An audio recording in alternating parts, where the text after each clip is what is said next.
but I believe he had been on my tail for a long time, since before Kinchair. The fact that he had come to St. Ezra outlooking at that hour and that day convinced me that he had intercepted my communique to Gladys. And he might have triumphed over me, right there, right then, if he'd but pressed the advantage and finished the job with his bolt gun.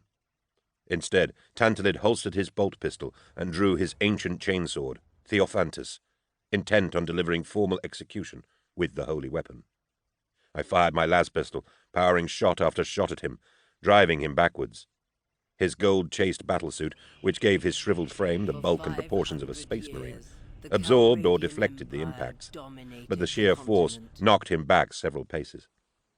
I jumped up, firing again, and retreating down the epistle side of the cathedral towards the ferretry. Bystanders and church servants were still fleeing. Its iron teeth singing, Theophantus swung at me. Tantalid was barking out the accusal of heresy, verse after verse. "Be quiet," I yelled, enforcing my will. The psychic sting shocked him into silence, but he was generally protected by psi dampers and ignored my next will-driven order to desist completely. The chainsword revved around, and I threw myself aside as it cleft a bench pew in two. The backswing nearly caught me, but I dodged behind a pier column that took the force of the blow in a splintering shower of sparks and stone chippings. Ungish was still crying out in pain. The sound chilled and infuriated me. I fired my las pistol again, but the last few shots fizzed and spluttered, underpowered. The power cell was exhausted. I dived again, feinting past his slow-moving bulk, and grappled with him from behind. It was a desperate ploy. Unarmored as I was, I stood little chance of overwhelming his brute force or hurting him. He got a steel-gloved paw round behind himself, grabbed me by the coat, and tore me off him. My coat ripped. I bounced hard off a pillar and crashed awkwardly through the delicate fretwork of a confessional screen. I had barely pulled myself out of the flimsy wooden wreckage when the chainsword swooped in again and chewed a deep gouge in the cathedral floor. I ran from him then, across the south aisle, towards the feretory. 2 men of the cathedral's frateris militia, clearly seeking advancement by coming to the aid of the fearsome ministorum witch-hunter, closed in to block my escape. They were both clad in Ezra's yellow and carried short stave maces in one hand and temple lanterns in the other. I think they both quickly regretted their enthusiastic involvement. I didn't even bother with the will. I think my rage was too great to have used it cleanly anyway. I sidestepped the first mace, caught and broke the wrist that wielded it, and kicked the man down. The mace turned in the air as it flew from the sprawling oaf's useless hand, and I caught it and turned it crosswise in time to block the downstroke of the other man's club. As he bounced back with the recoil of his own negated strike, I smacked him in the side of the knee with my captured weapon. He fell over with a sharp wail of pain, losing hold of his own mace and trying to beat me with his temple lamp instead. I took the lamp away from him and kicked him in the belly so he doubled up on his side, sobbing and trying to remember how to breathe. The first man was back up, running at me. I spun and smashed the temple lamp in his face, sideways. Both its light and his went out. The paving shook as Tantalid hove down on me. I used the captured mace like a sword, double-handed, to deflect his first strokes. It was iron-banded hardwood, and tough, but no match for a chainsword. After 2 or 3 clashes, the mace was chewed and mangled. I threw it aside and tore a church standard down from the wall beside the ferretry door. Theophantus immediately shredded the old embroidered cloth and wood-framed titulus from the end, but that left me with 3 meters of cast-iron pole. I held it like a quarterstaff, striking Tantalid hard on the side of the head with one end, and then square on the opposite hip with the other. Then I stabbed the end at him viciously, like a spear thrust, and managed to dent the chest plate of his armor. In response, and frothing mad with anger himself now, he put up Theophantus and shortened my pole by about 1/2 meter. I wrenched the remaining pole around one-handed and struck him on the other side of the head. Blood was spilling from his ears. He howled and made an attack that almost took my arm off. My third attempt to clip his miserable head missed. He was wise to it now and blocked with his chainsword. The chain teeth caught in the pole and plucked it from my hands, throwing it up 10 meters into the air. It landed behind some pews with a loud, echoing clang. I rocked back from the follow-up, but the murderous saw caught my right shoulder and gashed me deeply. Clutching the wound, I ducked again, and Theophantus decapitated a statue of St. Ezra's partner. No matter what I did, it was going his way. He had the weapons and the armor on his side. And now I was bleeding badly, which meant I would progressively slow and weaken, and it was just a matter for him to keep pressing the onslaught, and he would triumph. I became aware of another commotion near the main doors of the great church. Many startled worshippers and hierarchs had retreated and gathered there to watch the holy combat. Now they were spilling aside, their huddle breaking. A figure stormed through them. Medea. She ran down the main aisle, calling to me, firing her needle pistol over the tops of the pews at Tantalid. The lethal rounds pinged and clicked off his armor, and he turned in annoyance. Tantalid dragged out his bolt pistol and fired at this new attack. Medea hurled the object she had been carrying in her other hand, and then disappeared from view as she dived to evade the hammer blows of the bolt rounds. At least I prayed it was a deliberate dive. If he had hit her. The object she had thrown bounced off a pew near me and landed on the floor, spilling from its yellow cloth. Barbaricata. Risking dismemberment from the chainsword, I hurled myself at the Carthaean blade. My hands found its long grip, and I rolled twice to avoid the next downstrike of Theophantus. Barbaricata purred in my grip as I came up. The runes blazed with vengeful light. Tantalid realized that the nature of the battle had suddenly changed. I saw it in his eyes. My first swing severed his wrist, cutting clean through the power-armored cuff, dropping his hand to the floor, still clutching the smoking bolt gun. My second met Theophantus and destroyed it, spraying disintegrating chain teeth and machine parts into the air. My third cut Witchfinder Tantalid in two, from the left shoulder to the groin. Neither half of him made a sound as they fell apart onto the cathedral floor. Barbaricata was still seething with power and twitched as Medea emerged unhurt from behind a choir stall. I forced the hungry blade down. "Come on," she said. Ungish was dead. There was nothing I could do for her.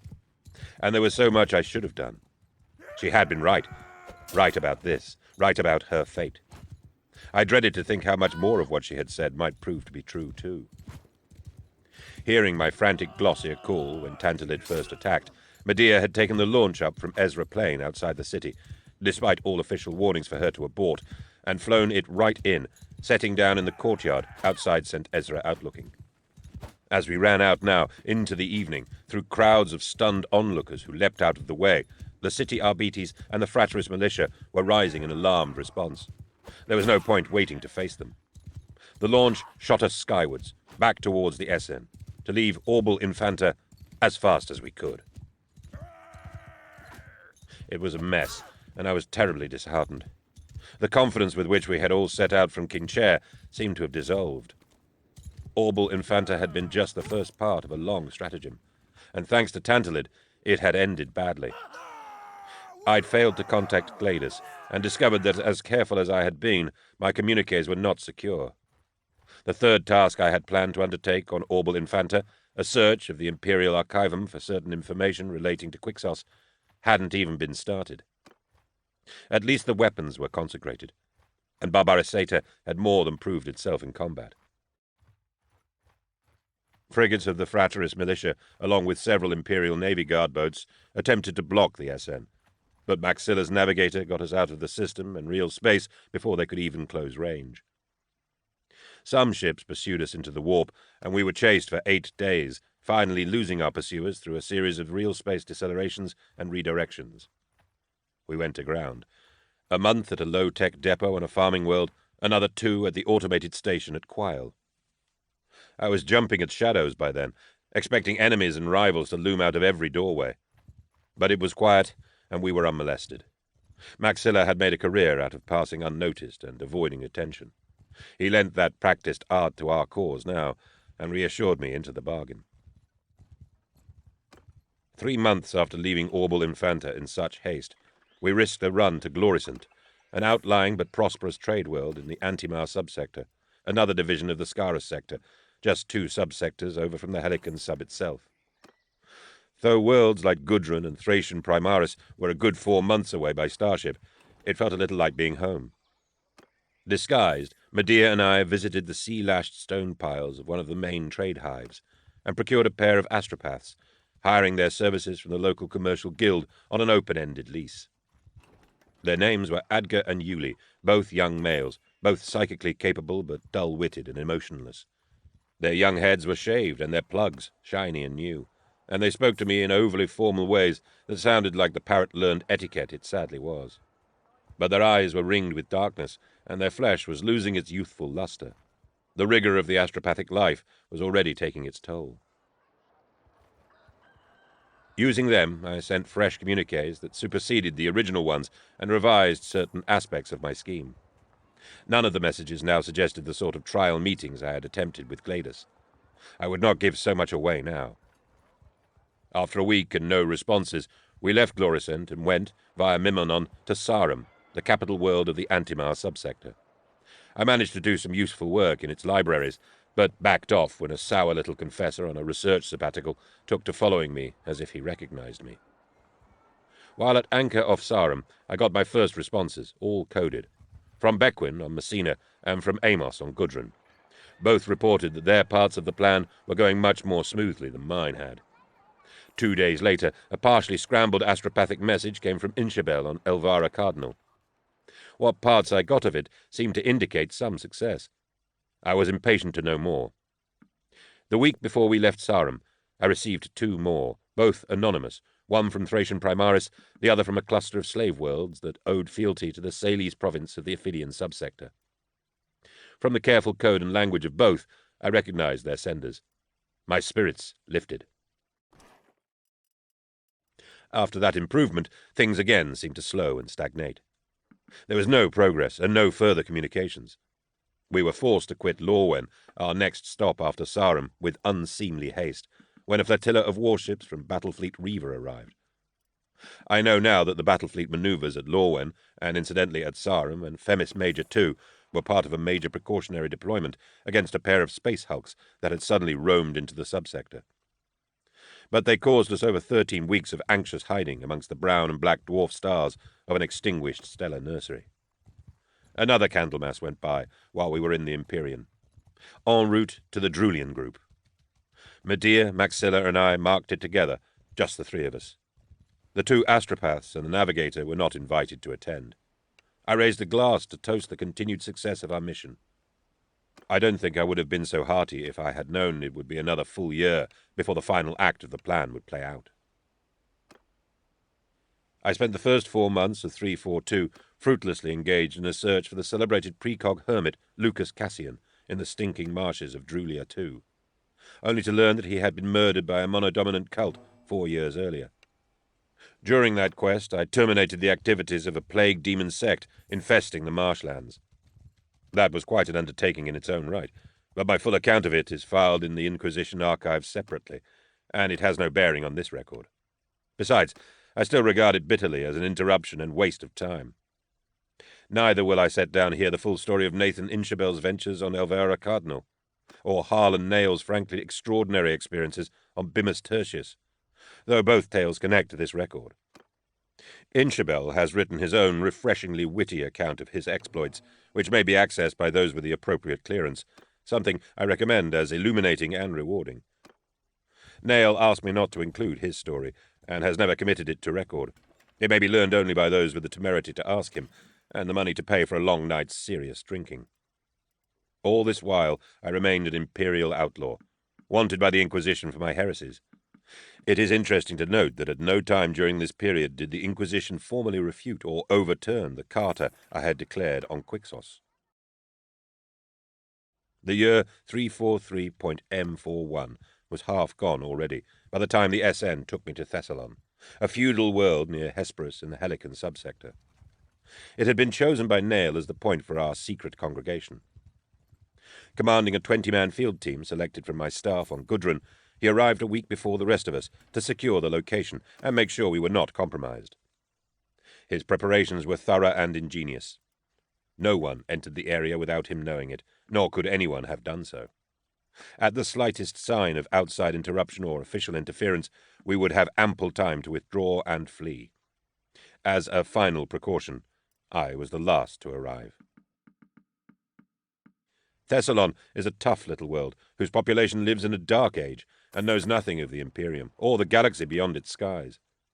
The meeting place was a ruined keep in the north of the second continent, 2,000 kilometers from the nearest indigenous community. A few lonely animal herders and subsistence farmers undoubtedly saw the lights of our ships in their heavens, but to them they were just the portents of the gods and the bright eyes of fabulous beasts. Medea deposited me at the edge of a conifer forest at nightfall, and then took the gun cutter back to stand off as air cover, ready to redeploy at a moment's notice.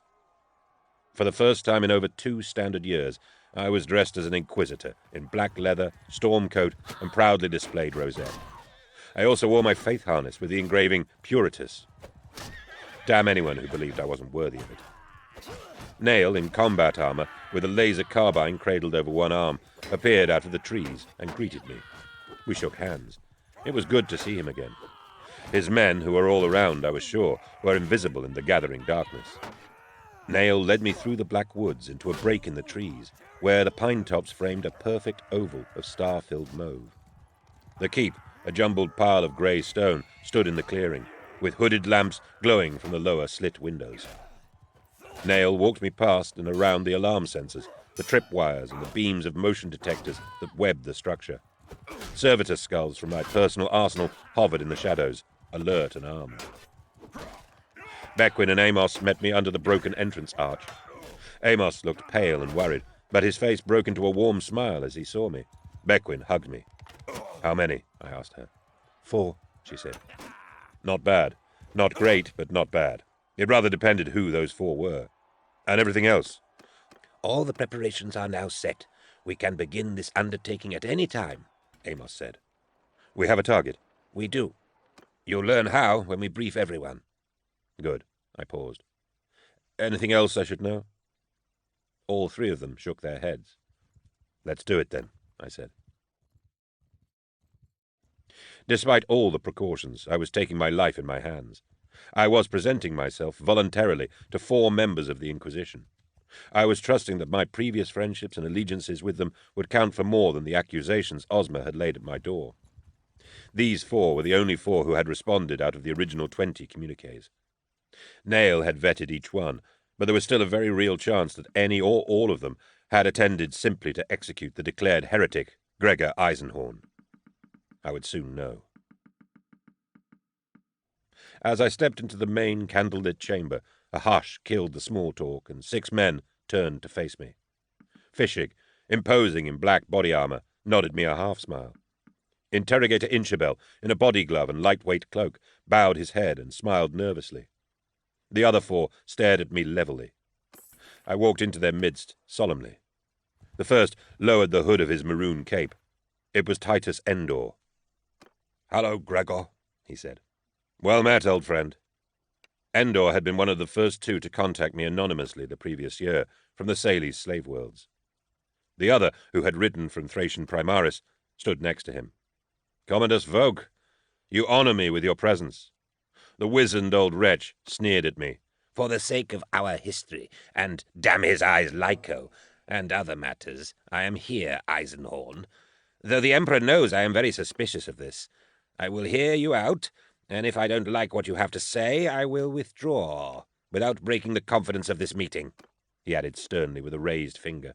"I will not betray this Congress, but I reserve the right to leave and quit if I find it worthless." "That right is yours, Commodus." To his left stood a tall, confident man I didn't recognize.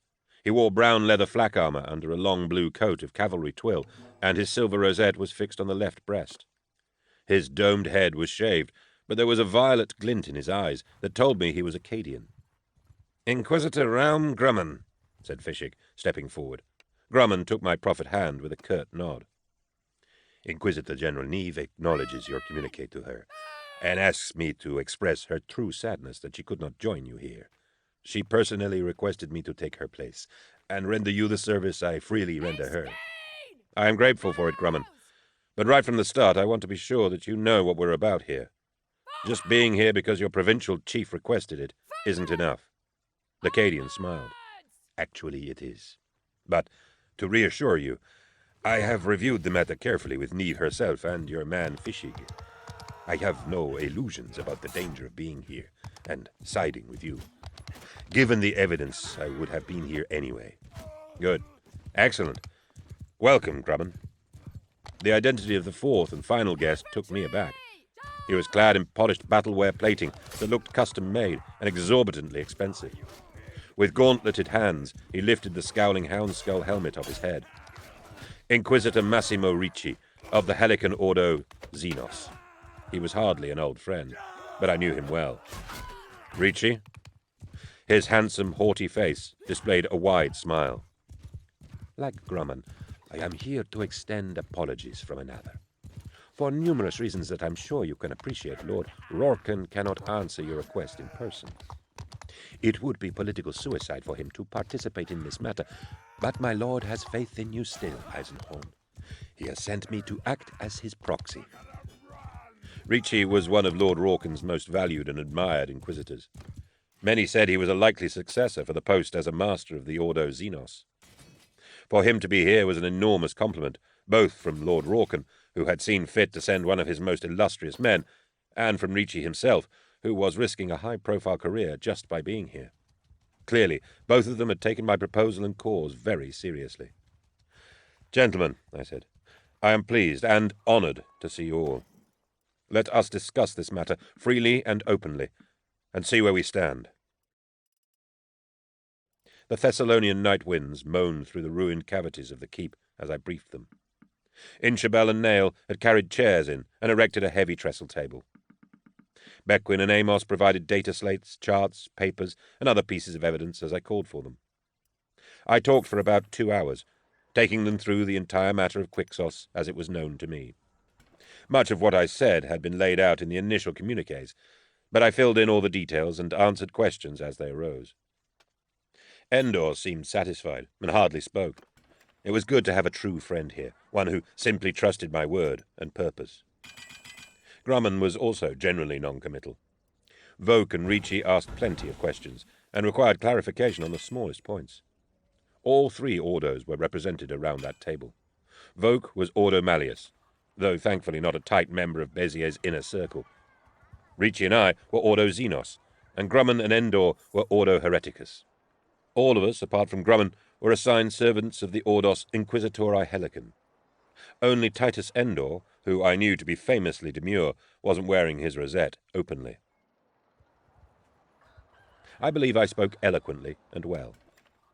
We broke after 2 hours to stretch our legs, ruminate, and take refreshment. I went outside, taking in the cold night air, listening to the wind swish the conifers. Fischig joined me and brought me a glass of wine. "It's bad with Neve," he said, just getting right into it. He had travelled back to Cadia from Kinchair to collect more data and to specifically recruit the Inquisitor General. "Because of me?" He nodded. "Because of everything. Ozma made big trouble after we sprung you from the Carnificina. He had the combined clout of Bezier and Orsini behind him, after all. That made Neve's superior, Grandmaster Nuntham of the Ordos Cadia, sit up and take notice, I can tell you. They were after her for her job, but they couldn't prove a thing. Neve's very good at being slippery, and she fought your corner like a she-bear, too, believe you me." "She's safe?" "Yeah. Thanks to a massive incursion of the enemy 8 months ago. The Cadian Gate's on a war footing and utterly in turmoil. Last thing anyone's worrying about is what part Neve may have played in the Eisenhorn conspiracy." "That's what they're calling it?" "That's what they're calling it." I sipped the wine, expecting something rough and local. It turned out to be a damn good Samaritan red. From my own cellars, I guessed. Beckwin would have taken care of such things and chosen the very best to mollify our guests. "Grumman, what do you make of him?" "I've got plenty of time for him, Gregor," Fischig said. "Smart mind, knows what he's doing. Given the scrutiny she was under, Neve knew she couldn't get away, so she picked Grumman, and I don't think she would have if he wasn't worth his salt. The pair go back a long way, and Grumman's doing this out of respect for her. But we spent a long time talking on the voyage back here, and I think he's in it for himself now, too." "Good. The others?" "Voke's full of surprises," he snorted. "When you said he was going to be on your list of contacts, I thought you were mad. Not as mad as writing to Lord Rorken, of course, but anyway. I never thought the old bastard would show, or even deign to answer you. He's so stiff even the rod up his arse has got a rod up its arse. That's one bet I would have lost. He must like you more than he lets on." "We have an understanding," I said. I'd saved Voke's life on the flagship St. Sithus, but he'd returned that favour on the avenue of the Victor Bellum. Maybe that was enough. He needs convincing, said Fischig, but I think he's in for the long haul. You do? You see that creep Haldane anywhere? I knew what Fischig meant. Haldane would have opposed this mission without question, and taken great delight in bringing me in, dead or alive. Vogue had clearly come here without his old pupil knowing. Fischig was right. That was a good sign. Endor, well, he's safe, isn't he? Said Fischig. Given your history, he'd have come anyway. It's good to have him here. What about Ricci? Fischig's voice suddenly dropped to a hiss. Speaking of whom? He withdrew. Clutching a goblet of wine, Ricci walked out of the archway behind us and joined me, gazing up at the staggeringly bright starfield. I hope you realize how lucky you are, Ricci said. Every day. You took a risk contacting Lord Rorken. He's always liked you, but given the current climate, liking you is a dangerous habit. He was at loggerheads with Bezier and Orsini over your case. And still he sent you? Let me be direct, Gregor. I think it will help. Lord Rorken, may his fortunes multiply in the face of the God Emperor, sent me to assist you in the unmasking and destruction of the heretic Quixos. But if, along the way, I should discover anything that confirmed the generally believed allegations of your own heresy... What? I think you understand. You're his hatchet man. You'll help me, but if I cross the line in your eyes, Rorken has sanctioned you to execute me. He raised his glass. I think we know where we stand. We did. Now it made much more sense that Rorken had sent so senior an agent to my side. I said nothing. Ricci smiled and went back inside. We sat down around the table again and debated some more. I found most of the questions, especially those from Voke and Ricci, willfully small-minded. At last, after another hour, Grumman voiced a pertinent query. Supposing we agree to this, agree that Eisenhorn is wrongly charged and that Quixos deserves our sternest censure. How do we do that? Do we know where Quixos is? Yes, I said, though I didn't know the answer myself. My people had enjoyed the best part of 2 years to do their work, many dozens of agents sifting data from hundreds of worlds. Unbidden, Beckwin stepped forward and took a seat with us at the table. About 3 months ago, our research discerned a pattern in the data surrounding the near-mythical life of Quixos, and that pattern centered on Maginor. Capital of the Naiades subsector, Viceroy sector, Ultima Segmentum, announced Vogue. Your astronomical knowledge is humbling, sir, Beckwin said smoothly. She handed out data slates. As you can see from the file of data marked Alpha, Quixos certainly visited Maginor almost 200 years ago, and became involved with a cartel of trade interests and noble families known as the Mystic Path. The Path was a network which was already utilizing prohibited and forbidden law and technologies. Quixos should have closed them down and burned them. It is clear he did not. Instead, he fed and supported them. He nurtured them until they became a power base for his invisible empire of dark belief. No longer a cartel, but a cult of Quixos. Why do we think he's still there? Asked Ricci. We think he's made his hidden fastness there, sir, said Beckwin. The reaches of the Mystic Path now spread throughout the Segmentum and beyond. Maginor is its heart. In 239.M41, Inquisitor Lugenbrow and a warrior band numbering some 60 individuals disappeared on Maginor. No trace of them was ever found, though Interrogator Inchabel was able to, recover an incomplete verbal transcript of a picked recording apparently made during Lugenbrow's raid. I speed-read the transcript. It was harrowing. You got this from Elvira Cardinal, Inchabel? I asked. Inchabel was at the back of the room. He stepped forward, blushing. Not directly, sir. It actually came from the Inquisitorial Data Library on Phoebos Secundus. How is a damn good story, but it's probably wasting valuable time to repeat it just now. Inchabel was right, as I have already said. It was a damn good story, and I enjoyed it when he told it to me later. I urge you to access it. We believe Lugenbrow was hunting Quixos, although he may not have known it, continued Beckwin. He and his entire band were wiped out by Quixos' forces. Lugenbrow, murmured Vogue, setting his slate down and looking off into space. I never met him, but he was a trusted pupil of my late comrade Inquisitor Pavel Huet. When Lugenbrow went missing, Huet took it hard. The loss shortened his life. Vogue looked at me with his rheumy eyes. If I wasn't decided before Eisenhorn, I am now. Quixos must pay. I agree, said Endor, tossing his slate onto the table and looking grim. At the very least, the Inquisition demands vengeance for this. Maginor, then? Grumman asked. It's still his base of operations, sir. We are sure of that, said Bequin. And until a week ago, we were all set to prepare for a strike against Maginor. Then we received this. She held up an astropathic transcript. I will read it, if I may. She carefully put on her half-moon glasses.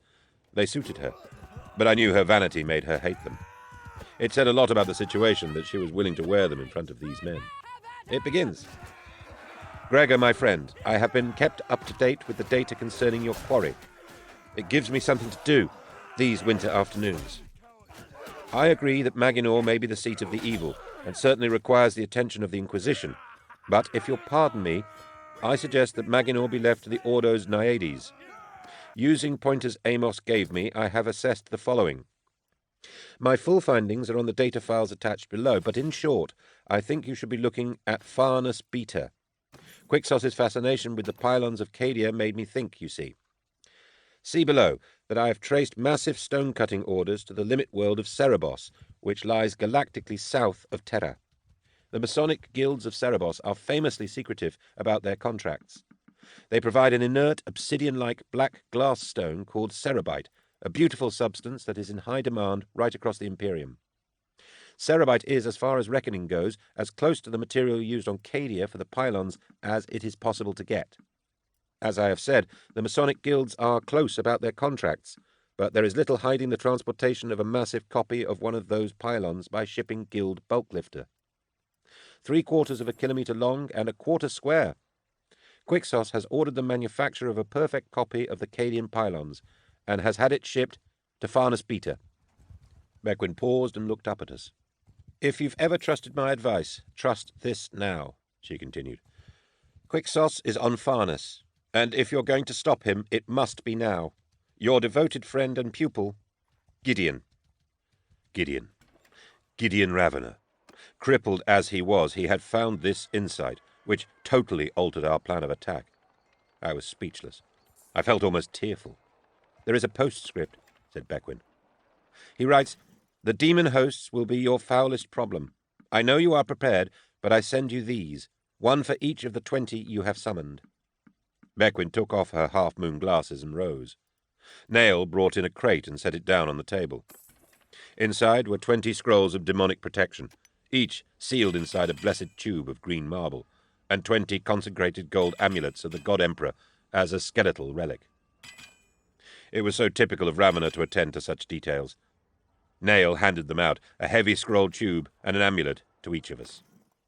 I'm convinced, Ritchie said, getting to his feet and hanging the amulet around his neck so that it hung between the purity seals of his armour. I'm glad. Grumman? I'm with you, said the Cadian. A toast, I said, raising my glass, to this cell of 5, and to the others who have assisted in getting us this far. Bequin, Amos, Nail, Fishig, and Inshabel also saluted with their glasses. To Farnus Beta, to the end of Quixos. The 5 inquisitors in the drafty keep clinked glasses. Farnus Beta, said Ricci. Remind me, where is that? In the throat of the Cadian Gate, said Grumman, right on the edge of the Eye of Terror. Chapter 22. Farnus Beta. Cherubael and Profanity. Quixos. It was early in 343.M41 before we reached Farnus Beta. By then, war was bifurcating the Cadia subsector, and armies of sheer horror were spewing out of the Eye of Terror. Like a whirlpool of fire, the Eye dominated the skies of most gate worlds, distended and angry, flaring more savagely than at any time in living memory. Every flash and pulse of its maelstrom was another warp hole opening, another flotilla of death unleashed. That spring was known as the staunch holding of the Cadian Gate, and entered the history books, as every scholar knows. During the first months of 343, the Cadians saw off the greatest incursion of chaos suffered in 300 years. It was almost as if the arch-enemy knew something. The SN brought me to Farnus, champing and eager to get on. We were escorted through the immaterium by 2 other ships, Ricci's stately steeple of a cruiser and Voke's ancient porcupine of a warship. Endor and Grumman, along with their retinue bands, travelled aboard the SN with me. It had been a long time since the SN had carried so many people. The Imperial Navy Task Force, a 10-ship squadron seconded from Battlefleet Scarus for special operations under the remit of the Battlefleet Disciplinary Detachment, was waiting for us. The task force had already been on station for a fortnight, and its reconnaissance and intelligence operations had comprehensively prepared the ground for us. We have a confirmed location for Pariah. Lord Procurator Ulm Madathene told me over a Vox-picked link from his own ship. Pariah was the operational word we had set for Quixos. Or at least his seat of activity, anyway. I'm relaying the data to you now. Site A is what you're looking for. I turned from my seat on the SN's elegant bridge, and Maxilla nodded to one of his beautiful servitors. The map display flashed up on the secondary screen of my console. "I have it," I said, turning back to look at Madathene's slightly fuzzy image on the main bridge display. It's a table mountain called Feral Sidor, literally the altar of the sun, up in one of the remote northern wards of Hengav province. Provincial government has declared the whole ward as sacred territory because the area is riddled with Second Dynasty Tholos tombs. Access is supposed to be restricted to the ecclesiarchy, the Farnese royal families, and sanctioned archaeologists. We believe Pariah obtained licenses to excavate on Feral Sidor about 6 years ago, in the guise of an archaeological mission from the Universitariate of Avalon. The local authorities are supposed to monitor such missions, but frankly, they have no idea what he's up to there. If you look at the detail map, "Yes, got it." you can see the extent of the workings. Pariah's constructed a small town up there, alongside the pit. The excavation is considerable. We think that's where he's buried or sited this facsimile pylon. It's difficult to get a clear view. We didn't want to get too close and tip him off. I rose from my bridge throne and stood facing the enormous image of the Lord Procurator's face. "You're set?" Absolutely. You have a copy of my assault strategy there. Make any amendments you like. There was no need. Madathene's plan was economical and efficient. Officially, this was an operation by the Battlefleet Disciplinary Detachment, prosecuting leads gathered during the inquest into the Thracian atrocity. Lord Procurator Madathene had entered into a cooperative pact with Commodus Voke to execute the plan. In reality, his pact was secretly with me. Ulm was the only non-inquisitor I had written to. We encrypted the call signs and command authorities for the operation, agreed the 0 hour, and wished each other luck. The Emperor protects, Gregor, he said. "I hope so, Ulm," I replied. 2 hours before sunrise the next day, 500 Imperial Guard from the 51st Thracian moved in towards Feral Sidor, Site A, from covert forward assembly points in the surrounding hills where they had been dropped by troopships the day before. They advanced, silently, in 3 prongs, the first securing the single trackway that gave land vehicle access to the Table Mountain. When all 3 were in position, we woke Feral Sidor up.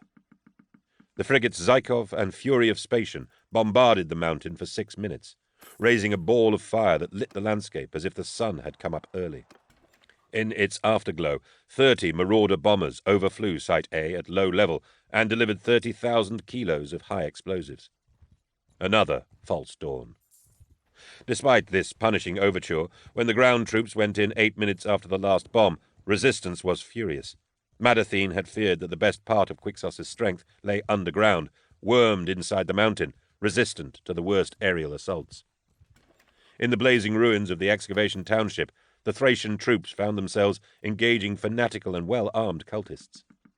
Most wore the insignia and colours of the Mystic Path. Many were mutants. Initial reports estimated over 800 enemy warriors. Madathene committed the Task Force Reserve, another 700 Thracian assault soldiers. By then, we were already deploying in the second wave. Medea landed Inchabel and myself on the edge of the strike zone, along with Endor and his 2 weapon servitors. Ricci's shielded pinnace settled in close by, kicking up dust and delivering him and Commodus Voke, along with a bodyguard of 20 inquisitorial troops. Grumman, using a navy dropship loaned by Madathene, was the last to make groundfall, but the first to engage. Grumman's 10-man squad were all ex-Kazrakin specialists. As we hurried forward through the backwashing smoke, our landing ships rising back into the pre-dawn sky behind us. There was a tremor and a palpable upwelling of psychic force. Frighteningly powerful waves of psychopower erupted from the epicenter of Site A, killing over 30 of the forward troops, and then suddenly cut off. We had all anticipated Quixos would have vast psychic defenses. He had, after all, been collecting psychers like a Saradon, and it seemed likely that active psychic assaults would be a key element of his resistance, perhaps even more significant than his demon hosts. I had taken no chances. In 2 groups, my entire distaff of Untouchables, some 50 individuals all told, had moved in alongside the first ground troop advances. Bequin, guarded by Nail and 12 of my warrior staff, led one group, and Thula Serskova, protected by Fishig and a dozen more fighters, led the other. The distaff had never been used on such a scale before, but it proved to be the weapon I had always suspected. The blankness they generated contained and negated the engulfing psychic storm, effectively bottling it inside Site A and preventing it from threatening our closing forces.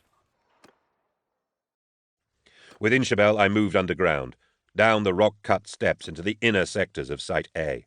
For almost an hour we fought our way through the smoke-swathed surface structures, a meter at a time. Now, with the sun rising, we found our first access point to the lower levels, a stairwell exposed by a bomb crater. The place was strewn with smouldering debris and a few unidentifiable bodies. In places, power cables were hanging, sparking from the rockcrete roof. We both wore motion trackers and switched left and right, gunning down cultists as they appeared. My bolt gun was already running short of shells, and Inshabel was onto his second-to-last power cell. The level of resistance was unbelievable. At a junction in the seemingly random jumble of tunnels, we encountered Endor. He had a couple of Thracian troopers and an Inquisition guardsman with him, but he'd lost both of his slow-moving attack servitors. I knew what he was thinking just by the look in his eyes. We had come in strong and confident, but perhaps not strong enough. I thought I had anticipated the worst Quixos could throw against us. Maybe I had underestimated him after all. Ferocious bursts of shooting alerted us to a firefight in a larger chamber to the left. We arrived in time to meet 4 wounded, terrified Thracian troopers fleeing towards us. "Back! Go back!" they were screaming. I pushed past them. The chamber beyond was massive and half filled with veiling smoke. Green, unnatural flames were licking up the walls. At the far end, the already huge chamber seemed to open out into something much, much vaster. But that was not what occupied my eyes. Surrounded by over 50 bodies, most of them Imperial Guard, Commodus Voke was standing his ground against profanity. The old Inquisitor was shuddering, his robes stiffening with psychic ice. Corpuscent fire glowed from his mouth and eyes. The demon host, its cruel features just recognizable as a distortion of poor, lost Hussman's face, hovered in front of Voke, struggling at an invisible barrier of telekinetic wrath. We ran forward, abruptly drawing fire from cultists spreading into the chamber from the right. The Thracian beside me bucked and twitched as he was hit twice, and Inshabel cursed as he was winged. Endor urged the remaining men to advance on his lead, and took the fight to the cultists, his las pistol blazing and his chain blade swinging. Voke was close to breaking. I could see him wavering under the immense pressure. I holstered my bolt gun and stumbled across the bodies and debris to aid him, praying that my rune staff would do what it was supposed to do. And a dizzying blast of white light and scourging heat blew me back through the air. I tried to get up, half realizing that I had been blown clean out of the chamber, through a flak-board partition into some kind of dank chute. Invisible forces lifted me to my feet. Light bathed me. Cherubael hovered before me. "Rhaegar," it said, "you've come so far. I knew you had it in you." I held the rune staff in front of me. The green marble scroll of demonic protection that Ravener had sent had already been reduced to a shattered remnant by the force of Cherubael's opening attack. "I've waited for this moment for such a long time," said the demon host. "Remember on Echan, I said you'd have to make things up to me. Well, this is the time. Now, this is the moment that everything's been about. The one I have seen coming since our paths first crossed. Destinies. Our destinies. Intertwined. Remember that?" How could I forget? I spat. You claim to have been using me all along, guiding me, even protecting me. I watched you kill Lyco on Ichan, so that I would live. For this moment? Why? Cherubbaal smiled. When the warp is in you, as it is in me, you see time from all angles. You see what will be and what will come. What someone here now will do in a century or two. What someone there has done 1,000 years in the past. You see the possibilities. Riddles. That's all you ever speak. No more riddles, Eisenhorn. From the moment I first met you, I saw you were the only one. The only one with the tenacity, the skill, and the opportunity to give me what I want. What I want most of all. I saw that if I kept you safe, you would come and give me that most precious thing here on this world at this hour. I would never help a demon like you. Cherubbaal grinned, blank-eyed and utterly serious. Then destroy me, if you can. It lunged. I raised the rune staff and channeled my will down through the psi-conductive pole into the lodestone. The carved fragment of the lith blazed with blue light. Pontius Glor knew a thing about demon hosts. Their greatest weakness was the strength of the will that had bound them as slaves. The rune staff, so carefully prepared and constructed, so painstakingly etched with the ancient symbols of control, was a lever to topple that binding will by amplifying my own to levels that would overwhelm it. For a brief moment, I felt how it must feel to be an Alpha plus Psyker. The scintillating spear of energy that shot from the lodestone struck Cherubbaal in the chest. The demon host smiled for a second, and then its flesh vessel ruptured open, billowing a storm of chaos fire in all directions.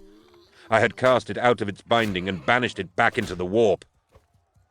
And in the moment as my amplified mind overmastered its, I saw the years of enslavement it had endured at Quixos's hands, the torments of its binding, the great forbidden text of the Malleus Codicium, whose arcane knowledge Quixos had used to create his demon hosts. And I realized that I had given Cherubbaal exactly what it wanted after all. Freedom. I stumbled back into the main chamber. By then, Voke, whose resistance to profanity had been astonishing, was dead. I remembered Voke's words after the atrocity on Thracian. I will make amends. I will not rest until every one of these wretches is destroyed and order restored. And then I will not rest until I find who and what was behind it. He could rest now. That work was done.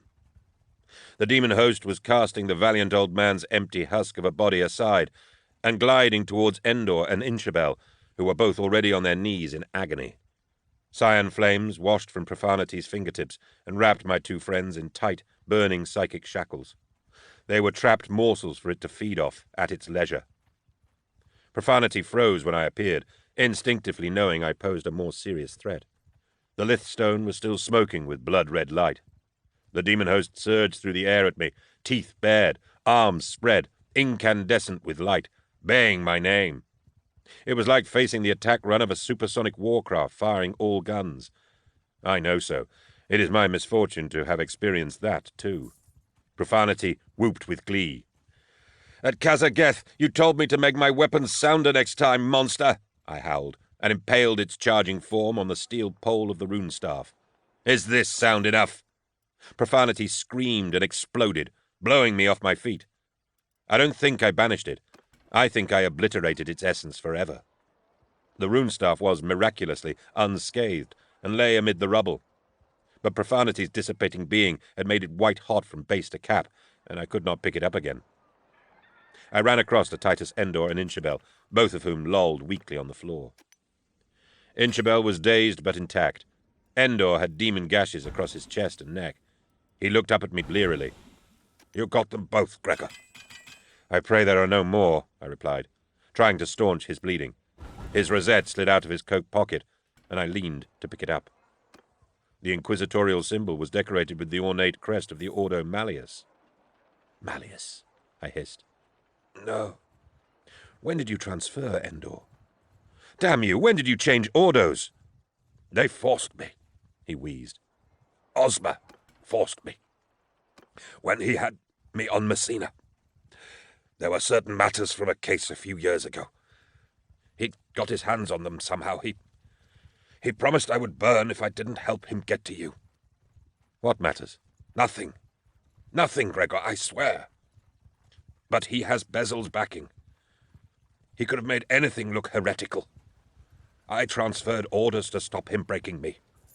He said I would be rewarded, advanced. He said Ordo Malleus was a better prospect for me. But you were to keep an eye on me. I told him nothing. I never sold you out. I did just enough to keep Ozma satisfied. Like coming here. No wonder you hid your rosette. He wanted you to take me down, didn't he? Endor was silent. Inchabel looked on in stark disbelief. I was going to go along with this operation in the hope that it might be successful. Orsini's under no illusions that Quixos is a menace, and this was an expedient way, perhaps, of eliminating him. If you were still alive at the end of it, I was told to arrest you on the Carter charges. Or if you resisted... Get him up to ground level, I told Inchabel quietly. Find him a medic. Don't let him out of your sight. Yes, sir. Gregor, Endor gasped as Inchabel lifted him. By the God Emperor, I never meant... Get him out of here, I growled. The assault on feral Sidor was 3 hours old when Grumman, Ricci, and I entered the undervault of the excavation pit. Madathine's forces were still locked in a monumental struggle with the Renegade's warriors throughout the warren of tunnels and chambers in the Table Mountain. Ricci was weak from a blade wound, and all of his bodyguards were dead. Grumman had just 2 Khazrakin left with him, both of them armed with las rifles. The vast undervault was an excavated pit almost a kilometre deep, open to the sky. The Cerebite copy of the Radian pylon rested in the base of it, surrounded by adamantite scaffolding. Gibbet cages, hundreds of them, hung from the scaffolding on chains. In each one, trapped and helpless, was a human body. They were Quixos's carefully collected arsenal of rogue psychers, secretly acquired from all over the Imperium. It must have taken him decades to accumulate so many. One of them, I had no doubt, was a Saradon. What is he doing? Ricci asked, a touch of awe in his voice. Something we have to stop, said Grumman, with a direct simplicity I appreciated. It was the only answer any of us needed. We had been living at our nerve ends since the assault began, and were wired with combat sharpness. Even so, despite our combined experience and skill, what happened next took us all totally by surprise. One moment there was nothing. The next, a robed, armoured form was in amongst us, moving so fast it was simply a blur. So fast, so accursedly fast. Instantly, Ricci was split open down the length of his spine. As he was still in the process of falling on his face, choking on his own blood, one of the Khazrakin was severed at the waist and toppled in halves, his gun firing spasmodically. The other Khazrakin folded up around the impaling thrust of a long, dark blade, spontaneously combusting from the belly out. Grumman pushed me out of the way as the devastating blur turned again and fired his las pistol at it 3 times. Snapping round faster than my eyes could follow, the long, dark blade the blur was wielding deflected each crackling shot. Grumman's head left his shoulders. Quixos, the arch-heretic, the renegade, the unforgivable radical, whirled on me before Grumman's butchered body had even started to slump. I had one fleeting glimpse of the long demon sword, Carnager. It was gnarled and knotted and thick, with abominable runes and irregular claw-like serrations. That's all I saw as it came whistling towards my face. Chapter 23. The Heretic. Afterwards. A bare hand's breadth from my head, the blood-red blade came to a dead stop, blocked by the gleaming steel of Barbarisata. Time seemed to stand still for a heartbeat. We faced each other, our blades locked together. Quixos had been a speed-distorted phantom until our swords had struck. Now he was frozen, glaring between the crossed blades at me. The renegade's armor was ragged and filthy, and ornate with warp signs. His inquisitorial rosette was displayed, incongruously, on his right shoulder guard. It revolted me to see it worn amongst such corruption. His ancient face was a misshapen pustular horror. Rudimentary antlers bulged from his brow. His skin was dark like granite. Wheezing augmetic cables and implants bulged at his throat and under the dirty headcloth he wore. His eyes were shining balls of blood. In honesty, he was a disappointing little monster compared to the notion of him that had been built up in my mind. But there was no denying his inhuman strength and speed. "Eisenhorn," he said. It was psychic. His twisted mouth didn't open. Barbariseta felt him move before I did. It lurched in my hands. In the time it takes to draw a breath, we had exchanged a flurry of 20 or more blows. The talon-edged blade of Carnegie rang dully off the Carthaean steel. Barbariseta's pentagrammatic runes flashed and flared with discharging energy. Carnegie groaned softly. "Heretic, slave of chaos," his raw, broken mind voice railed in my brain. "You speak of yourself," I returned. Our blades continued to ring off one another, hunting for a gap, mutually denied. "Why would you try to end my work here if you were not a minion of the warp?" Your work? This thing? We broke, and then came in again, blades striking so fast the noise became one long ringing tone. I barely made an ulsar in time to stop one of his rapid downstabs. He blocked my response of a Tarn Weiler and the Uru Arav that I followed it with. "This is just the test, the prototype. Once the trials with it are conducted, then my work will flower." You carve up a mountain for a prototype? A prototype of what? "The pylons of Cadia pacify the warp," He spat. "By amplifying them using extreme-level psychers, they could be made into a weapon to collapse the Eye of Terror in upon itself." He was raving. Insane.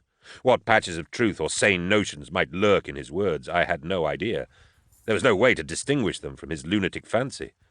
All I knew was that a pylon, psychically supercharged, might do all manner of things, but its side effects would be catastrophic. It could lay waste to the continent, the planet. I think, and here lay the true horror of it, I think Quixos knew that. I think he considered that to be an acceptable price to pay, just as he had considered the atrocity on Thracian a necessary cost to obtain a psyche of such peerless quality as a Saradon. What other abominations had he caused in acquiring the others? As Grumman had said, just before his death, this simply had to be stopped. I looked at his face. This was where radicalism led. This was the true face of one who had reached the place and crossed the line. This was the obscene reality behind Pontius Glor's jaunty glorifications of chaos. We rained blows at each other, drawing sparks and little curls of vapor from the blade edges. I tried a low swing, but he leapt over it and alternated a series of scissoring blows that drove me backwards across the dusty ground. I thought my feet would slip. He was a whirlwind. I saw my moment. Barbariseta saw it too. A slight underswing on his blade returned that opened a gap for a Sar At Ut, a slice to the heart, just for a microsecond. I thrust in, putting all my will into the blade. Somehow, dazzlingly, he still managed to turn Carnegie and block me. Barbariseta struck the demon sword and broke in half. And it was the ultimate failure of the ancient Carthaean blade that gave me victory. If it had stayed intact, the block would have stopped it, and the fight would have continued. Breaking around Quixos's sword edge, the truncated half of Barbariseta in my hand continued on, with all my mustered force behind it, until the broken end plunged through his cloak, his body armor, his augmetic implants, and ran him through the torso. The Ul Kair. It took almost equal force to break the suction of his flesh around the blade and rip it out. Quixos staggered backwards, polluted blood spurting from the wound, his augmetics shorting out and exploding. Then he fell to the dusty floor of the undervault and became dust himself, until there was nothing left but rotting augmetic devices and empty armor twisted under his lank cape. "Heretic!" his mind screeched out as he died. Coming from him, the word felt like a compliment. Site A was dismantled and destroyed by the task force, and the foe pylon smashed by sustained orbital fire. Quixos's psychers and his surviving servants were imprisoned, and then turned over to the black ships of the Inquisition, 6 of which arrived a few days later, once we had published news of our achievement. Most of the captives were deemed too dangerous or too tainted to keep, even under the closest guard, and were executed. Isaradon was one of those. Many precious texts and artifacts were recovered from Site A, and many more that were diabolic and abominable. He had accumulated a vast resource of esoteric material, and there was supposed to be a great deal more at his fastness on distant Maginor. A further purge would reveal the truth of that. As the report has it, no trace was ever found of the Malleus Codicium, the foul grimoire on which his power had ultimately been based. By the time I had returned to Gudrun with my followers and allies, the charter issued against me had been abolished. None of Ozma's allegations could stand up in the face of the evidence gathered at Farnes, or the many statements collected by the Inquisition, statements pleading my innocence made by such individuals as Lord Procurator Madathene, Inquisitor General Neve, Interrogator Inchabel, and, God Emperor help him, Titus Endor. I was never offered any sort of official apology, not by Grandmaster Orsini, or by Bezier, and certainly not by Ozma. His career didn't suffer one bit. 20 years later, he was elected Master of the Ordo Malleus Helicon after Bezier's sudden, unexpected death. Grumman's remains and the remains of his Khazra-kin were buried in one of the lonely field grave plots on Cadia, to be remembered as long as the law of decipherability allowed. Ricci had a library named after him on his home world of Hesperus. Voke was buried with full honours at the Thorian sacristy adjoining the great cathedral of the Ministorum on Thracian Primaris. A small brass plaque commemorating the achievements of his long and dedicated career remains on the sacristy wall to this day. He and I had never been friends, but I own that in the years after he was gone, I missed his caustic manner from time to time. Epilogue. Winter 345.M41. The voice was like the sound of some eternal glacier. Slow, old, cold, heavy. It asked simply, "Why?" "Because I can." The silence lasted for a long time. The 1,000 candle flames flickered and rippled the carefully inscribed stone walls with echoes of their moving glow. Why have you done this wretched thing to me?" "Because I have power over you, where once you had power over me. You used me. You orchestrated my life. You moved me like a regicide piece to the place where I best served your desires. Now that is reversed." It thrashed against its chains and shackles, but it was still too weak from the ordeals of the snaring, the entrapment. "Damn you," it whispered, falling limp. "Understand me. I said I would never help a thing like you. But you tricked me into doing so, and almost got away with it. That's why I have done this. That's why I have expended the considerable time and effort involved in raising you, snaring you, and binding you. This is a lesson. I will never, ever allow my actions or my life to benefit the arch-enemy. You said that from the outset. You knew I was the one who would free you from Quixos's service. It's a shame for you that you failed to see what I might do to you instead." "Damn you!" The voice was louder. "There will be a time, Cherubael, demon thing, when you will wish with all your putrid soul to be Quixos's plaything again." Cherubael threw itself at me as far as it could before the chains went taut and snapped it back. Its scream of rage and malice shook the cell and blew every last one of the candles out. I sealed the vacuum hatch, engaged the warp dampers and the void shield, and turned the 13 locks one by one. From far away in the house, Yaret was ringing the bell for dinner. I was bone-weary from my exertions, but food and wine and good company would refresh me. I climbed the screw stair from the deep basement stronghold, code-locked the door, and wandered to my study. Outside, the snows had come early to Gudrun. Light flakes were blowing in through the twilight, across the woods and paddocks, and settling across the lawns of my estate. In the study, I returned the items I had been carrying to their places. I put the bottles of chrism back on the shelf, and the ritual athame, mirror, and layman's in the casket. The imperial amulet went back on its velvet pad in the locking drawer, and I slid the tube scrolls back into their catalogue rack. Then I placed the rune staff on its hooks in the lit alcove above the glass case containing the broken pieces of proud Barbarisata. Finally, I opened the void safe in the floor behind my bureau and gently laid the Malleus Codicium inside. Yarat was ringing the bell again.